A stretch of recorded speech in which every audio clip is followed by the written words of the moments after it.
So I want to show you how to install security cameras using a Cat6 cable, video balloons, DC connector, DVR, and power supply. So Cat6 cable has 4 pairs. So you split the pairs into 2, each yellow white, and I prefer using the yellow white and the green white video.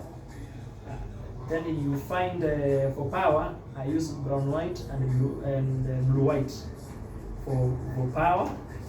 Then this is my camera, the video balloon there, DC power there. For the side of camera, it's complete. The side of the DVR, the DC balloon.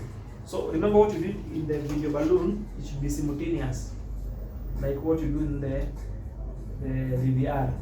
So orange white, like my positive terminal, and green white, the negative terminal for video balloon. Then for power, the same as what I did in the power. So brown white is positive here, and blue white is the negative.